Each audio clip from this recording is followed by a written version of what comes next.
This program will cover mature topics such as sex and sexuality, and is meant for education and entertainment only. You're listening to Sexually Charged Radio at the University of Guelph on CFRU 93.3 FM and online at cfru.ca.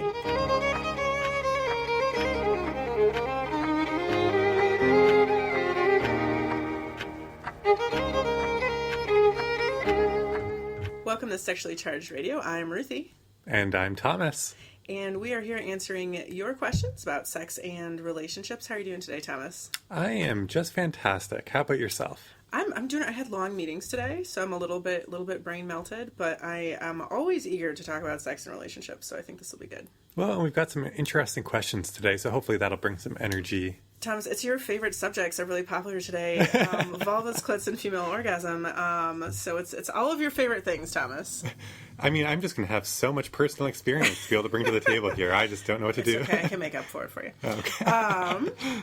All right, so let's go to our first question. How do you deal with sexual disorders and dysfunction? It seems like it's not okay to talk about because I've tried discussing this with doctors and it just leaves me feeling ashamed and embarrassed. And then this question asker also had a list of things that they deemed as problems, but maybe we can just deal with this first part first.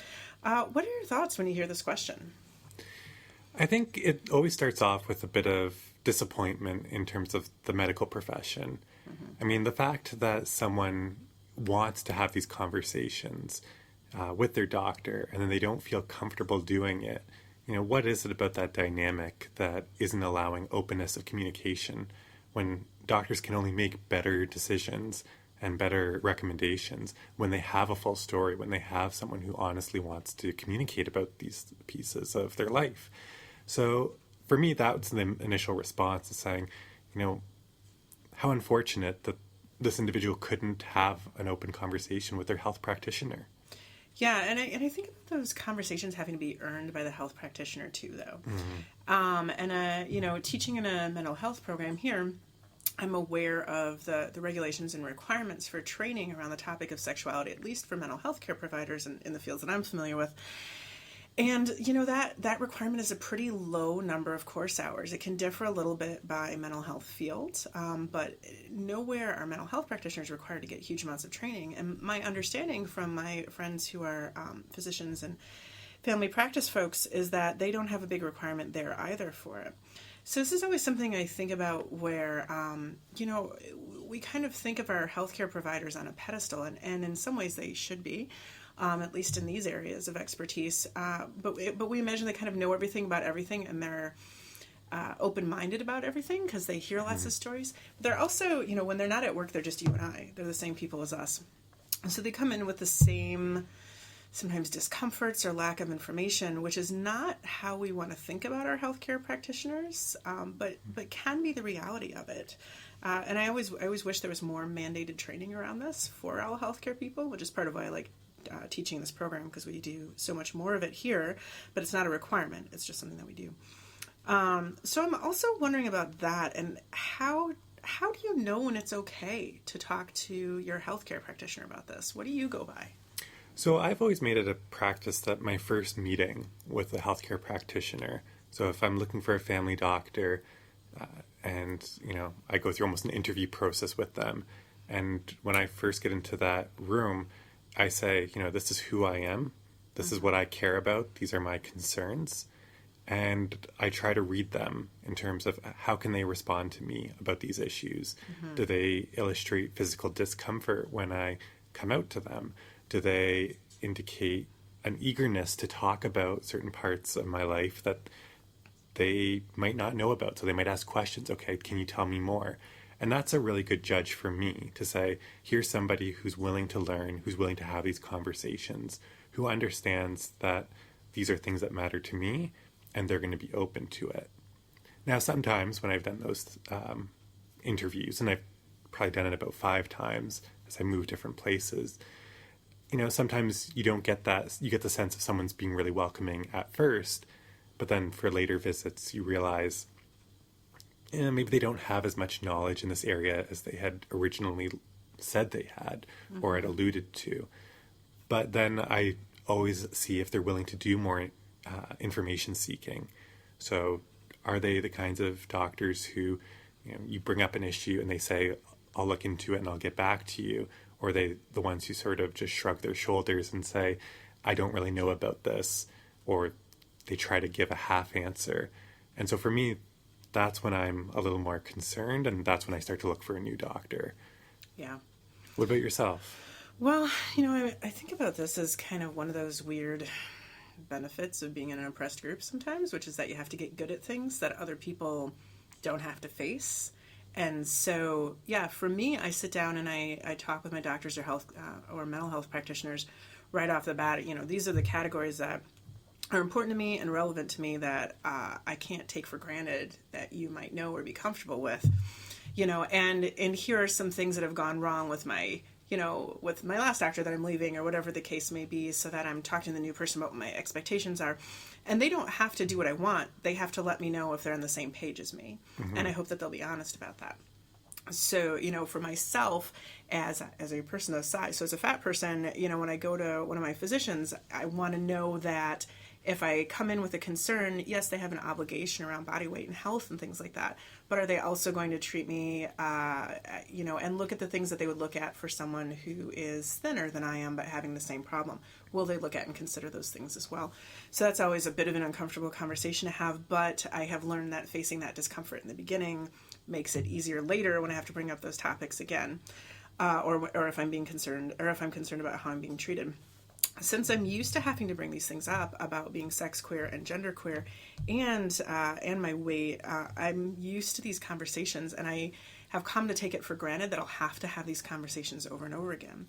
But I can definitely see, I don't know, what gender and sexuality the author is for this, but if they don't identify as genderqueer, they're not in any way out about it. If they don't identify as sex queer, they're not in any way out about it. They're probably not used to having that conversation of having to come out and say, here's this thing that causes issues in the way people treat me and my communications with them. Is it going to be a problem here?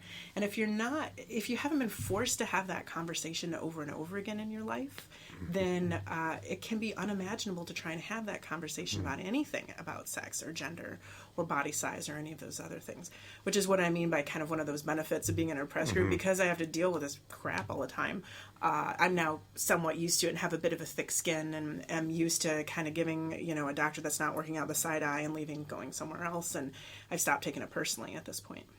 Well, and I think what's interesting, especially around sexual disorders or dysfunctions, is that they're not always chronic. It could be something that just occurs, partway through already being with a doctor or years after being with a doctor. So you didn't know that it was a topic that you were going to eventually talk about with your doctor and not prepare for in advance. So, it's a bit of a different piece as well from, being sex queer or gender queer. That's something ingrained as part of your identity. A dysfunction or a disorder could emerge at any point. If you're just itchy one day, you didn't ask your doctor when you started with them, what if I ever get itchy in my underpants? What do I do?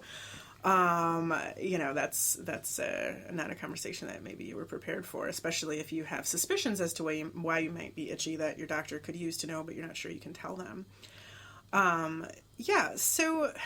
So the question is, it seems like it's not okay to talk about because I've tried discussing this with doctors and it just leaves me feeling ashamed or embarrassed. Well, your doctor should not ever make you feel ashamed or embarrassed. You're absolutely right to feel like that's not a safe conversation to have with them if you leave feeling that way. We are privileged in our context that we can switch our doctors here and we have national coverage and things like that. And it depends on how many doctors are in your neighborhood and what the wait list is and all those sorts of things. But, certainly people from different locations don't have those abilities. So I know there's a lot of privilege in saying switch your doctor, right? Because, we do have, we're a big enough area here that we have a choice of doctors in the area. And, I recently switched my doctors maybe like a year ago, specifically to a health center that has a great reputation for working with queer people and all sorts of things, because my family physician or my personal physician wasn't okay with those conversations. But then, when I had to get referred to a specialist, there was only one specialist in town, and I really did not like the way they were speaking to me about sexual health, but I didn't have an option. So there are times where you kind of grin and bear it, and there are times when you have the opportunity to switch. But part of what we should have as our rights for seeking healthcare is that we should be able to have these conversations and to recognize that there's not a behavioral ethics code that you have to follow in order to get good healthcare. You can actually go out and do all kinds of risky things and still have an expectation that your doctor will treat you fairly and well. Well, and I think that's a piece that we really need to emphasize, that you're going in there for help. You're going in there for answers or for clarification. And so finding a way that you can feel comfortable to ask those questions or bring those topics up is really important. Because although we have that right, or we have that privilege, even one might say, I think it's also around how do we accept that? Because in general, I don't think sexual dysfunction, sexual disorders are things that are common topics that come up in conversation. So I guess my question for you, and I'm also thinking about how I would answer this question, is how would you raise this question or raise the topic with a medical practitioner? I'm so used to raising it at the beginning of the professional relationship. That's a really good question. I might ask them directly who I should ask the question to, and they can say it's them, or they could suggest that I, go to a specialist or to another practitioner. So I might say, I'm having some concerns about sex disorders and dysfunctions. I've looked some things up online. There's some things I'm worried about. I'm not sure who's the right person to ask about these. Could you direct me to the right person for that? So I might start with that, which also, if the doctor feels like they, like if you ask them the question about the disorder you think you have, they might feel obligated to answer you in some way, but you're also giving them an out if they're not the right person for you. I'm also thinking about people who have had the same physician since they were a child, and their parents go to the same one, and maybe that physician is not as confidential as they should be because there's been this family relationship with the doctor or whatever the case may be. So it may also be necessary to say that you need this to be kept confidential, even though you shouldn't have to say that out loud. If you're at all concerned about it, say it out loud and get that confirmation from the doctor so that they know. There have certainly been situations where, because as I've stated on the show before, I'm in an open relationship where I've talked about things related to having multiple partners with a doctor who then found a way to get me out of the room and tell my partner tell my primary partner under the assumption that I was cheating and lying about cheating, thinking to myself, that's so not confidential and appropriate, right? Like, luckily it didn't cause problems because I'm open and honest about these things. But that was amazing to me that they would feel that need to breach confidentiality. And I probably should have said ahead of time, what would happen if I were to discuss these things with you? Who should I discuss these things with? Yeah, that's an awful situation, though, to have been put into. It was pretty uncomfortable. Luckily, that partner was just like, I know. Do they know that you're telling me? And then there was a lot of silence. So. Yeah, so, I mean, I think, going back to that piece of embarrassment and discomfort in that situation, one of the ways that I've often found, that personally works for me is trying to speak almost in that medical language and trying to create an environment that might make it more comfortable at first for the doctor or the medical practitioner to engage in that conversation first. You're absolutely right. At the base of it, they are human too, but sometimes, we get so trained in our ways that it's nice to kind of think about ourselves as, a doctor. And, okay, if the patient's talking to me in relation to here are the symptoms, here's what the timeline has been, then I can think about it as almost scientific and then bring it back to the human level.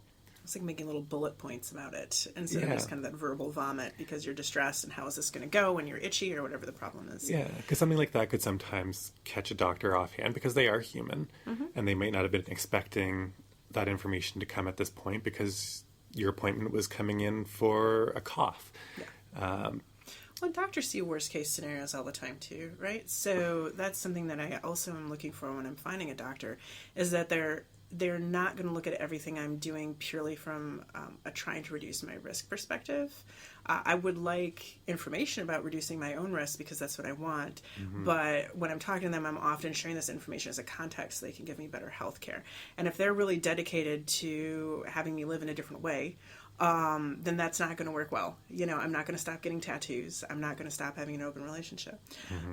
So there's things, but I'm noticing in her list of concerns, whether we can talk about some of them, because I've been talking about things like, what if I'm itchy or multiple partners or something, but those aren't really the concerns that she's having trouble talking to her doctor about. So let's go with this list after we take a quick break to remind folks who they're listening to. You're listening to Sexually Charged Radio at the University of Guelph on CFRU 93.3 FM and online at cfru.ca. Welcome back. Thomas and I are talking a little bit about this person's question. They want to know how to bring up their sex concerns with their doctor, and the concerns that they're having aren't just about certain kinds of behaviors necessarily, or about feeling itchy or something like that, but kind of some things that I can see being a little bit difficult to figure out how to bring up to a doctor. So, for this person, some of their concerns are that they're thinking about sex all the time, they're fantasizing about sex all the time, they want to have sex all the time, they want to be touching their partners nonstop, and they just never feel a sense of satisfaction. That they get so aroused that it hurts sometimes, and that they have trouble. They never orgasm. They can't seem to orgasm ever. Then they mention having a vagina, so I can't assume that it's a her, but we know at least about anatomy for this person. So these can be things that could feel like there's no context for bringing them up to the doctor when you decide to do so. And there's a lot of social shaming around these types of topics as well. What thoughts are coming up for you when you're hearing this list, Thomas? Yeah, I mean, my initial thought is wondering if a medical doctor is in fact the best direction to go in terms of some of these questions. I think doctors are supposed to be well informed, but as you mentioned earlier, sometimes they're not specialized in some of these areas. And it might actually be worth looking into your regional area to see, is there someone who has greater expertise, or can the doctor refer you to someone who might have more expertise in some of these topics, sex therapist, for example, who might be able to discuss or delve into some of those aspects of not feeling fulfilled, or the desire to constantly be touching one's partner. Some of those things that might not actually be medical or biological, but could be related to other aspects of a relationship. Well, I'm also wondering about just having standard tests done of hormones and things like that, and taking a look at those levels. But yeah, I was thinking about sex therapists as well. I was also just thinking, is this person a really hot and heavy crush? Because the first few months of a relationship, you're really into that other person, and you're fantasizing all the time. You're thinking about sex, and you want to touch them like that. That is pretty normal. So we don't know the duration of this. I also don't know the asker's age. This is not an unusual way to be in your mid and late teens, or early 20s even. Or late 20s. Yeah, exactly. So I'm thinking about lots of context things. Now they're considering it a problem, but, I don't know what makes it a problem. Maybe wanting to masturbate at all is a problem. Maybe they want to masturbate so much that they're not going to class or school, or their job, which would then be a different kind of problem than once a day sort of issues. So people can also look at international lists to find sex therapists. So ASECT, the American Association for Sex Educators, Counselors, and Therapists, AASECT. If you look them up online, they have a list of certified sex therapists internationally. Here in Ontario, if folks are at all near Toronto, they can be looking up BestCo, which has sex therapists around the Toronto area and Southern Ontario to be looking up. And, therapists can also be a source of referrals, too. So if you're seeing a sex therapist and they think you should be talking to your doctor more about these things, they may be able to help match you up with someone who you feel comfortable with, or just kind of arm you with how to have that conversation with your physician. Yeah, and I'd also say give yourself a bit of time. We don't know how long this has been going on for the individual, but if it is just a short duration, sometimes it's about just trying to meditate, explore your own body, understand, where you're coming from. is this constant? Is it in certain situations? You know, I think it's so easy to pathologize how we feel about certain things, and make ourselves feel like we're doing something wrong or feeling something wrong. But sometimes that's just our body or our brain or our heart trying to send us a message about something as well. And or our genitals, if this person is saying they never orgasm, I'm kind of thinking that could provide some relief if we could get that working. yeah. Yep. Absolutely. And there's nothing like something being taboo to make you think about it more. It's like, you know, thinking about not yawning so you don't yawn. It's likely going to happen, right? So when something feels dirty or taboo, or you feel like there's something wrong with you, you know, especially about sex and attraction and things, it's hard to not think about it. It's hard to not think about it. Yeah.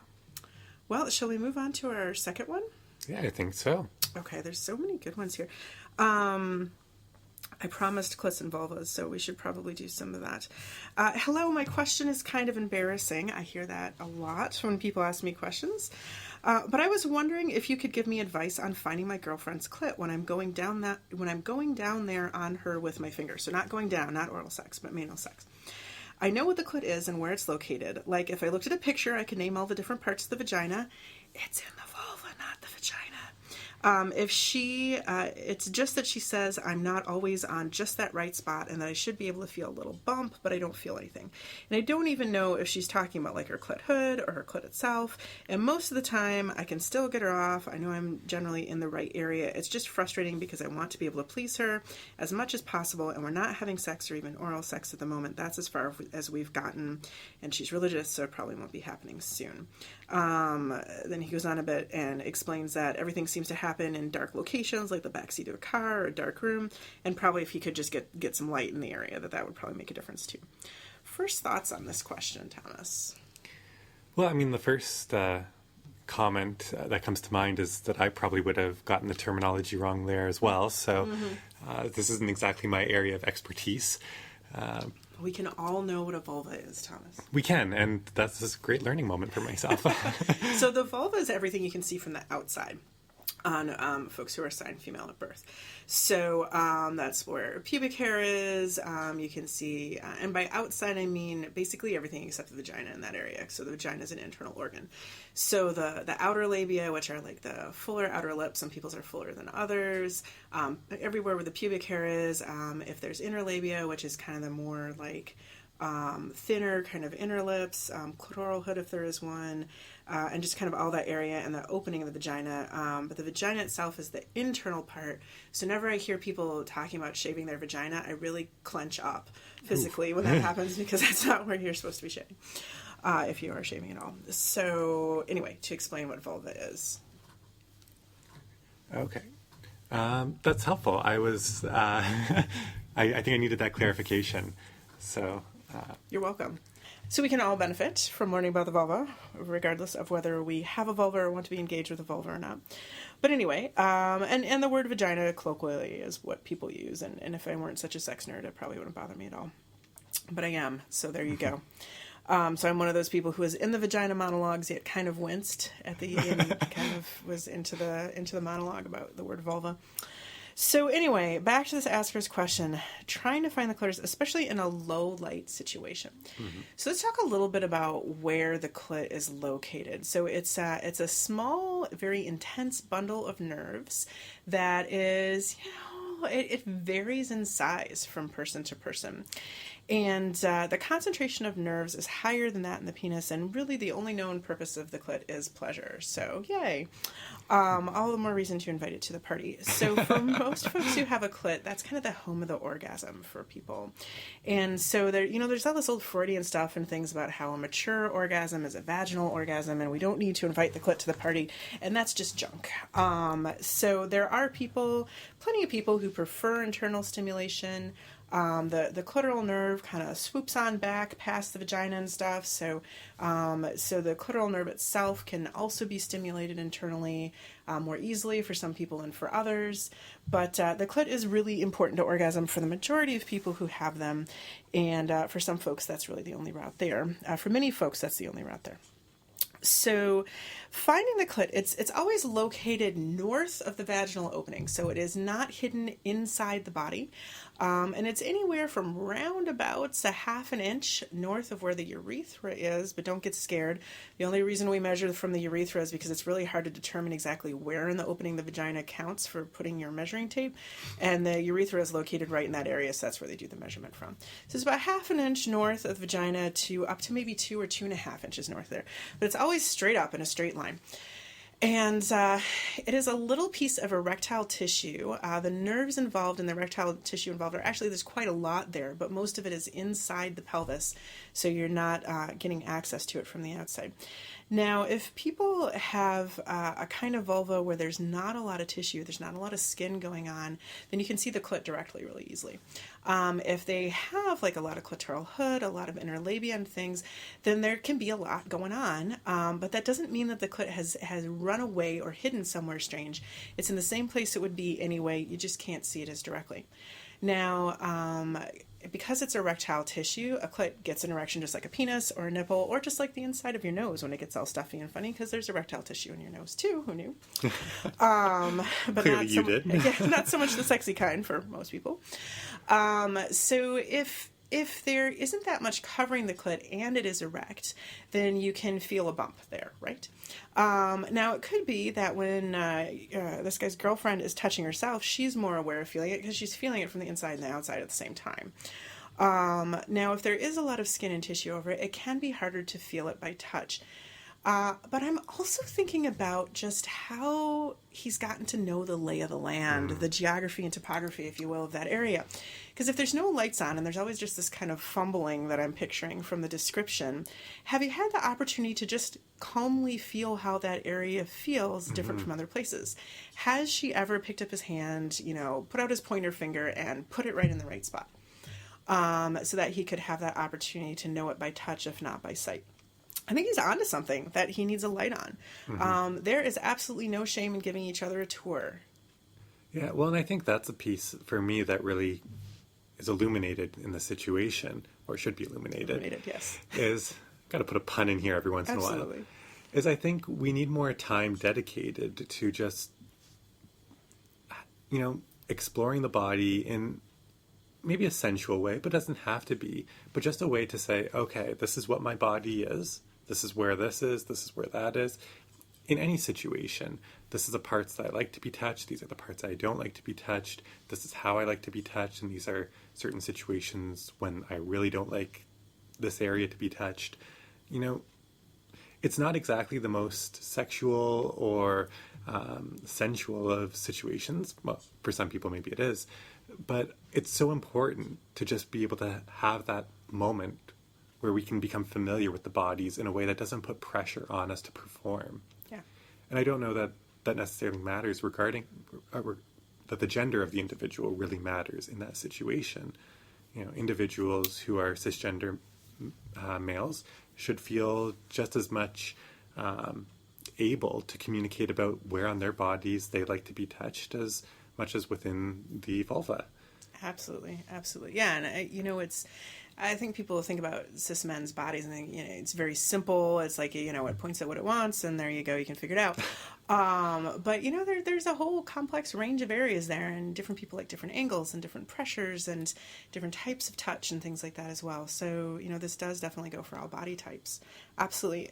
And I'm thinking about finding the right spot. And also, that's not just about finding the clit, but many people do not like direct clitoral stimulation. So the right spot may be a little left or right or above or below. And different parts of the clit feel different for touch. So for instance, the underside is oftentimes more sensitive than other areas. For some people, the right or left side is more sensitive.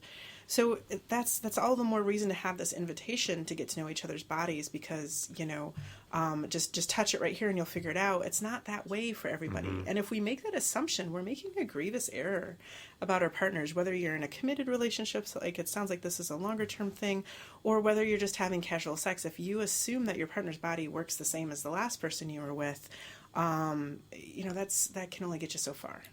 Yeah, and I wonder your thoughts, Ruthie, in terms of toys and the use of toys in this sorts of situation to be able to maybe facilitate some learning about each other's bodies, or to just assist with finding that spot that works for this individual. Yeah, I would hope for them that they could find these areas without toys first. I'm a big fan of toys. My office is covering them, you name it. But I would want them to be able to find without, just to have that better understanding. But if that really isn't going to work, or if that type of stimulation is not so good, or you're just ready to branch out from there, then yes, absolutely. So finding a type of vibrator, especially that feels good for her, can definitely relieve a lot of pressure and can make things feel good and can be a lot of fun for exploration.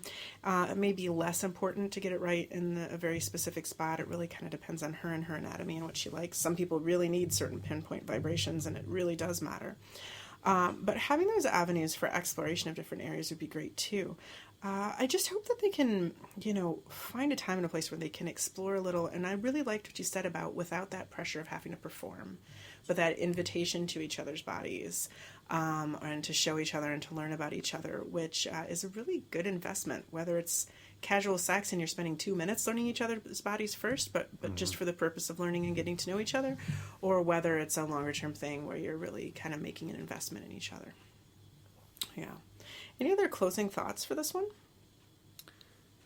Yeah, I mean, what I will say, and I want to give the author some credit, to say that it seems that they are being very perceptive in this situation. And I do appreciate, going outside maybe the comfort zone to be able to ask these kinds of questions. I mean, that's why we're here and we love talking about this, but definitely recommend that if other listeners have similar kinds of questions, or similar uncertainties, to never hesitate to contact us around these things, because this is what we love to talk about. And absolutely, these are okay things for us to share so we can all learn.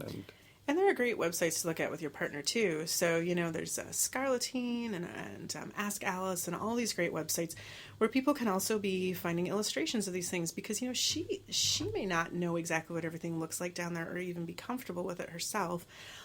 So there can be a lot of considerations, and there's a lot of social pressure on heterosexual men to just know everything about their female partners, or bisexual men who have female partners.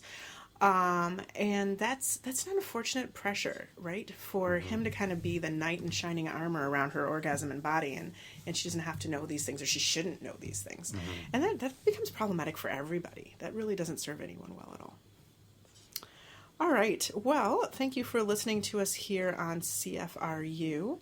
And we are going through questions on sex and relationships. It's Thomas and Ruthie here. We have no guest today, but that's okay. It's just all us. We have a question here on when to talk about having STIs, the talk about STIs. You ready for this one? I'm ready for the question. All right.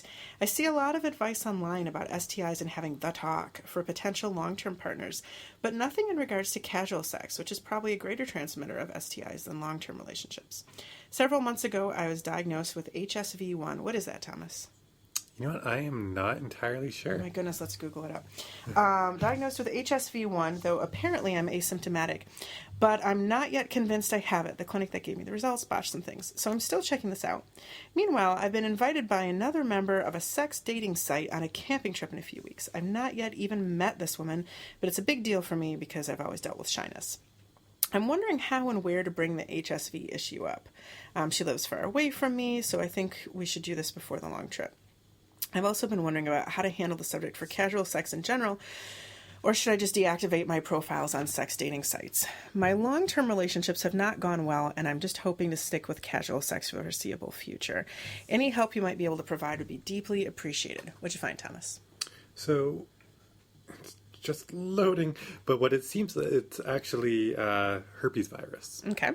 So there's 1 and 2, and we used to associate kind of one of them with oral and one of them with genital herpes. And but now we know that you can get either of the strains of herpes, 1 or 2, in either location. So if somebody has oral herpes and they go down on you or give you oral sex, then you can catch the oral herpes genitally. I put air quotes around oral there. So there's kind of been less of calling it oral or genital herpes and more calling it HSV 1 and 2.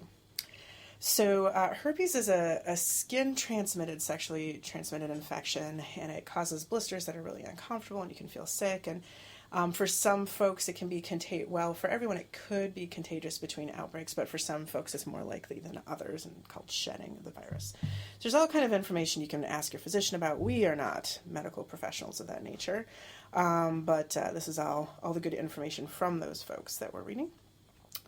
So, I see things about people who have STIs only looking for dating partners who also have the same sexually transmitted infection.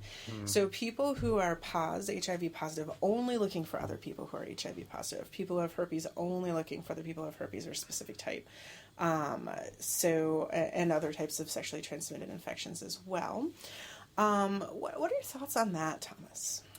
I think it really comes down to what someone's comfortable with. I think before getting into my social justice stand and sex positive stand, I think you have to do what's comfortable for you. And if that means that you're most comfortable finding somebody who has the same STI as you, or does not have an STI at all, and that's sort of your demarcation and your preference, I mean, that is your choice to do. And we don't want to put any stigma around your choices. My social justice soapbox moment would say, STIs are just STIs, and it's a part of life. Infection like any other. It's just, if you're sexually active, there is the possibility of STI transmission. And I think we have to realize that within the lives we live in, the world we're surrounded by, that an STI is very probable for most sexually active individuals. I recall about 80%. It's a high number. So herpes and HPV are both really common, and people can get them in non-sexual ways too. Mm-hmm. So for instance, oftentimes young children end up getting the herpes that's associated with oral locations, just from people giving them smooches all the time, that well-meaning relative or friend or something like that. So there's a large number of people who are positive for those things that may have gotten them in childhood or in other situations, but they are really common. They are really quite common. And, there's so much more stigma around this than there is around other sorts of things that can be chronic or not. Because of the association of them being sexually transmitted, right? It's seen as like some kind of mark of shame, or you messed up, or, now you have to admit to other partners that they're not your first partner, even though maybe nobody assumed they were anyway. So there's just a tremendous amount of baggage with this. That's just mind-boggling to me. Yeah, and I think with that baggage, at some point, you just need to unpack it and say, okay, this is and I'm using my air quotes, baggage that I have, but is it really negative baggage, or is it just another part of who you are and your body? And part of that is when you're talking to a partner, sharing about your body and saying, this is where I like to be touched, this is where I don't like to be touched, these are the STIs I have or may have. If you're uncertain about your when your last checkup was, or what status you might have in between checkups. So I think that's part of just the conversation. And in having that conversation, there is a risk of rejection, and there's a risk of being faced with negativity, and that is really unfortunate. And it can be a very hurtful and harmful experience. But it is also part of the responsibility of being sexually active to being able to disclose some of that information. In order for true consent to be given, an individual does need to know what the sexual or the nature of the sexual act could entail in terms of benefits and risks. That is important to consent. And I think it's also important to understand what your goals are when you communicate this to another person. So are you willing to educate them about it if they don't know anything about it? Are you going to be okay if they return information to you about their own status? Are you ready with a list of things that are higher or lower risk in case they want to talk about that? So oftentimes if the other person doesn't know that much, their next question is, what does this mean for me? Right? So if you can communicate more clearly, if you are able to tell when an outbreak is coming more or less easily, what kinds of sex acts you're comfortable with, what kinds are kind of higher risk, lower risk sort of things, what types of protection you are open to using around this or prefer to use around this. So having kind of some of that background knowledge can be really useful as well. I do think letting people know ahead of time is helpful. For myself personally, I have the whole protection talk really early in things. It's kind of a way of weeding out potential partners. There's not that many people who react poorly to it, but if they do, I really don't want to be with them anyway. If that level of, for me, I view it as a level of respect, but it could just be discrepant interests in how we like to do things. Regardless if it's a mismatch, I want to know that sooner than later. And that's a time when I want to have this kind of conversation as well. With folks. And certainly I have been on the receiving end of some very poorly done disclosures where people were just really freaked out. I had one person I was seeing preemptively break up with me because they were concerned how I would respond. She was like, "Are you not aware that I teach about these things?" And that was just terribly done. Really, I probably should have broken up with him just because of the preemptive breakup and not anything to do with the STI. But, so these things can all go in different ways, but a calm sense of confidence and just saying, hey, I have some information I want to share with you. And this is how much I'm willing to educate you. If not, hey, I have a list of websites you might check it out on. And if you want to have this conversation about what this means to you or what the risks are, and then I have some different ideas.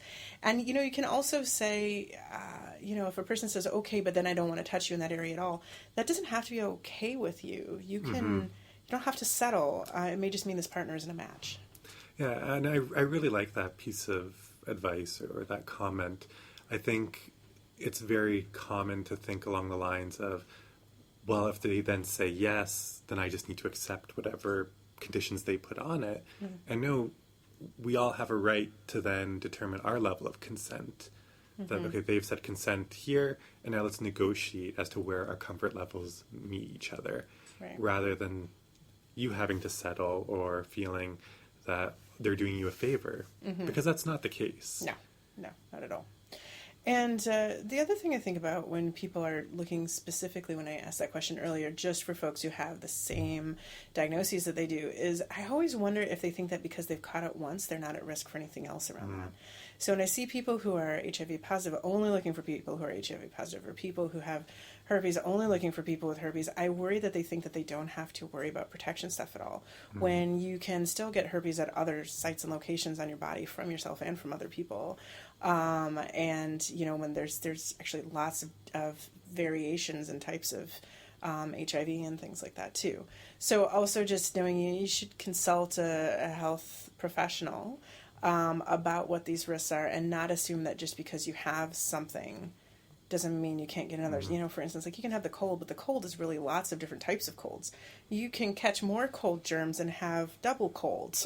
Like these things can happen with all sorts of health problems. Or, you could have the cold and then suddenly you also get bronchitis. Yeah. I'm not a medical professional, so I don't know if that's actually things you could have at the same time, but makes sense. in terms of STIs, you could have chlamydia and you could then also get gonorrhea. Yeah. So things to be keeping in mind about that as well. And sometimes having one thing does make it easier to catch the next thing too. If it reduces your immune system or it leaves a break in the skin or something like that.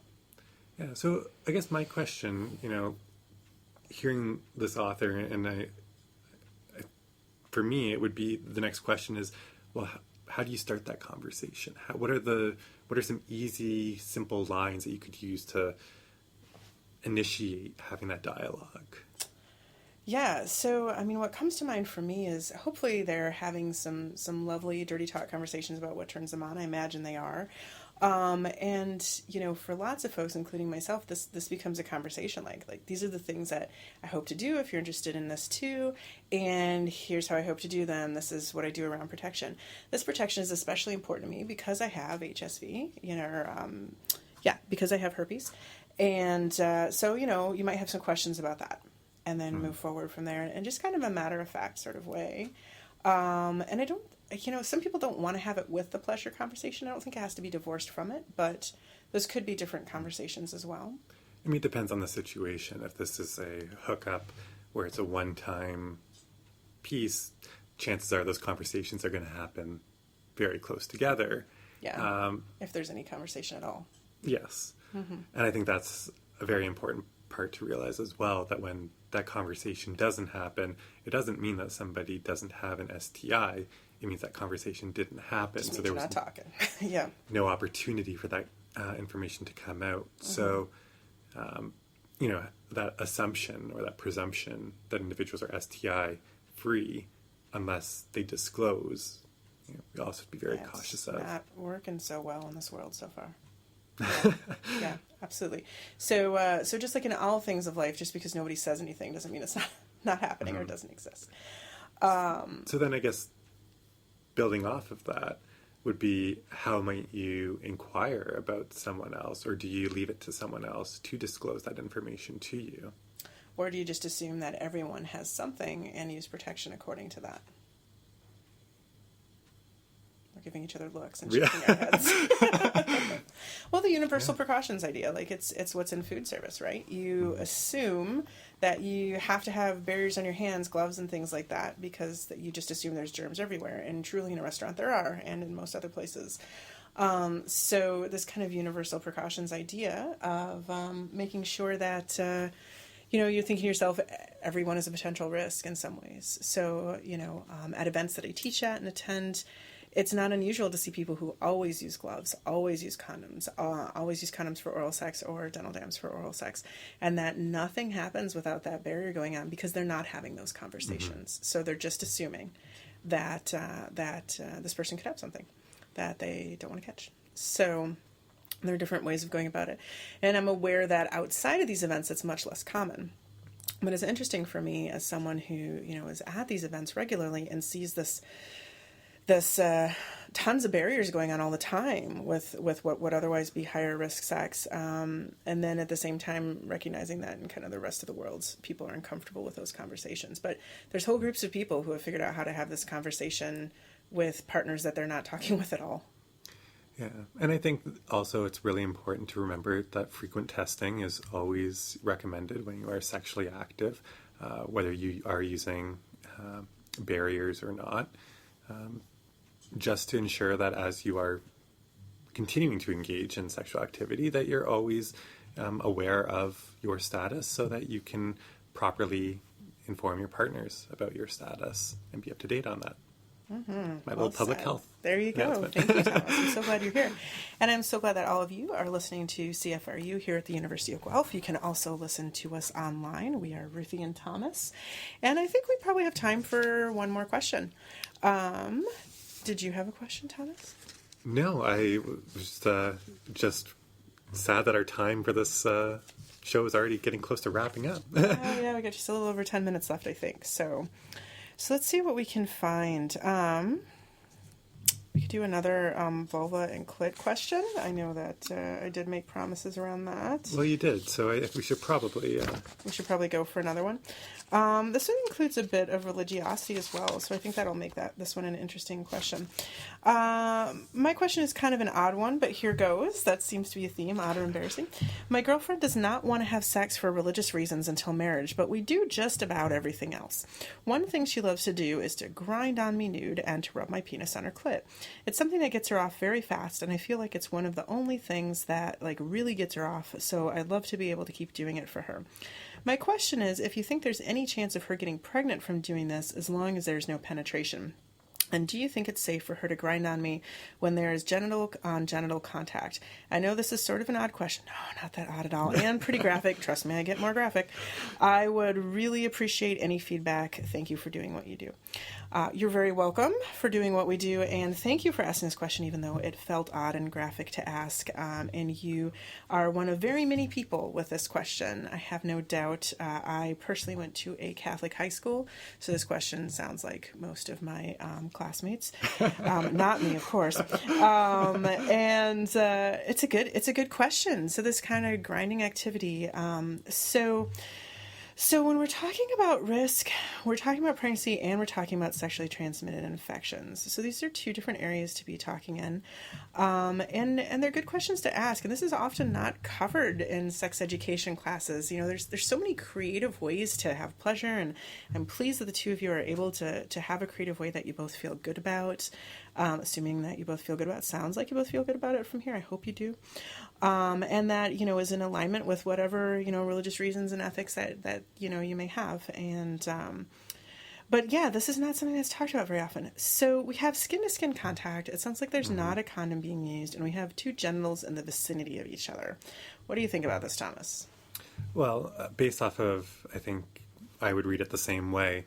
When we have skin-to-skin genital contact, there's always risk in terms risk of skin-to-skin transmittable things. Yeah, absolutely. Now, it's unclear whether these individuals have had previous partners. So, maybe for the sake of the conversation, suppose that they haven't. Suppose that they haven't. So then the risk of having something is lower. It's quite low, but it's not perfect. There's lots of ways to get things. There can be non-consensual sexual partners. It may be that, if the girlfriend may be doing this with other people or has done this with other people, but might not consider them partners because they're not considering this sex.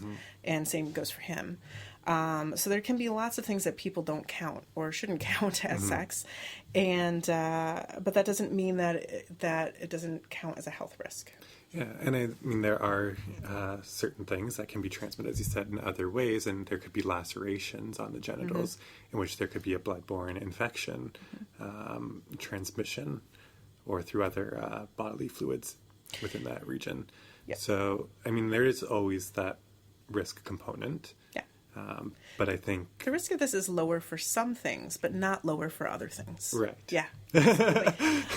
And we did say, we don't know if this is their first sexual partners, but I also want to put it out there that, this is a fun activity regardless of how many partners you've had. I mean, as long as you consider it fun, this can be a fun activity regardless of how many sexual partners you have. So kind of by the tone of the question and not having sex for religious reasons, we're thinking about virginity.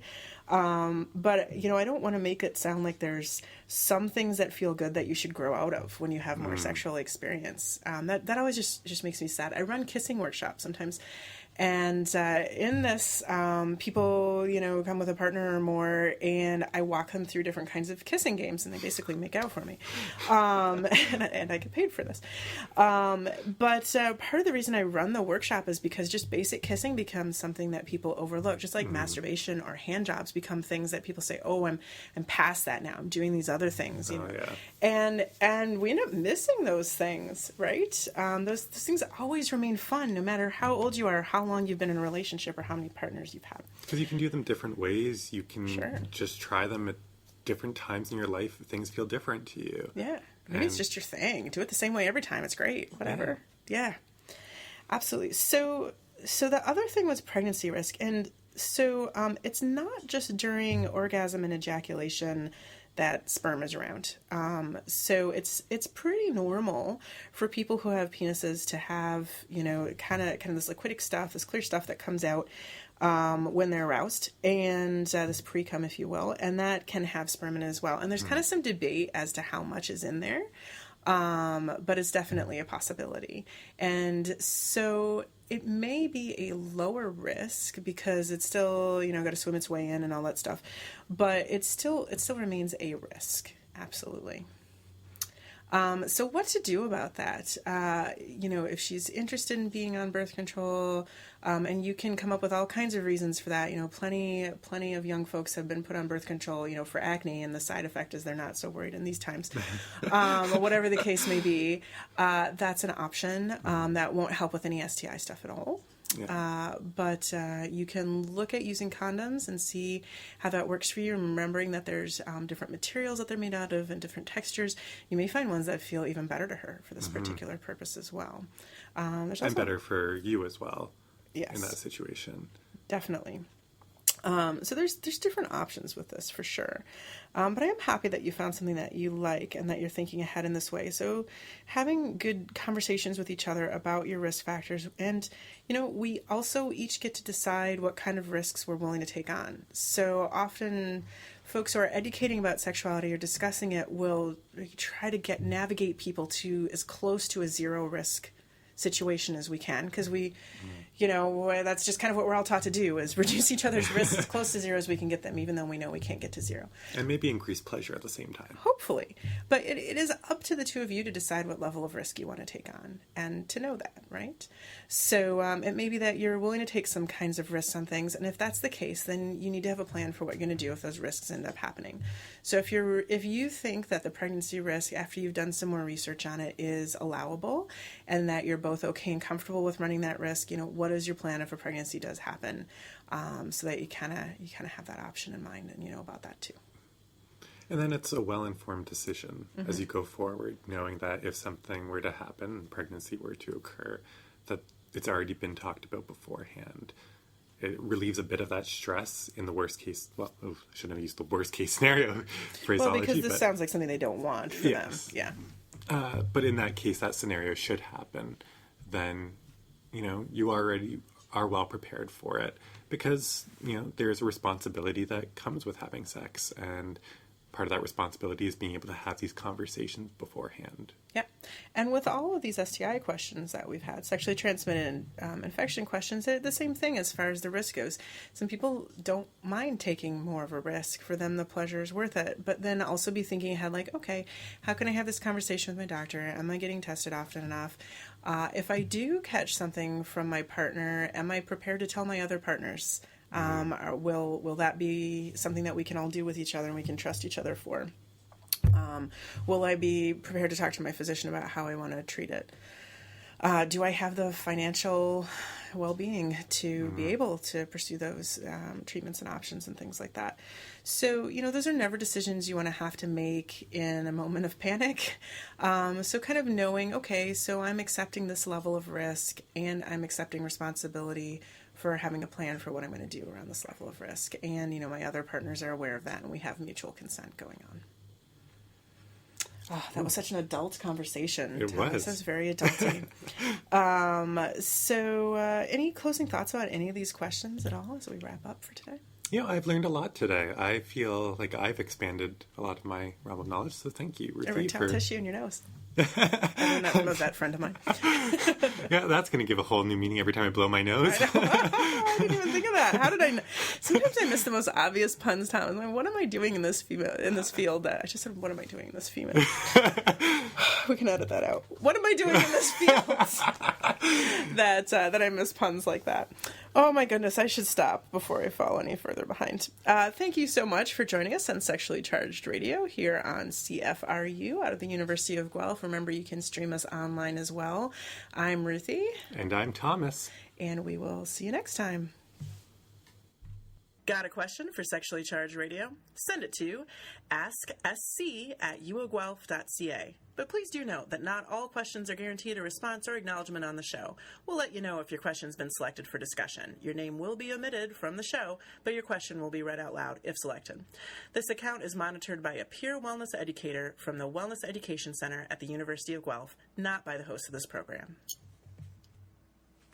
You're listening to Sexually Charged Radio at the University of Guelph on CFRU 93.3 FM and online at cfru.ca.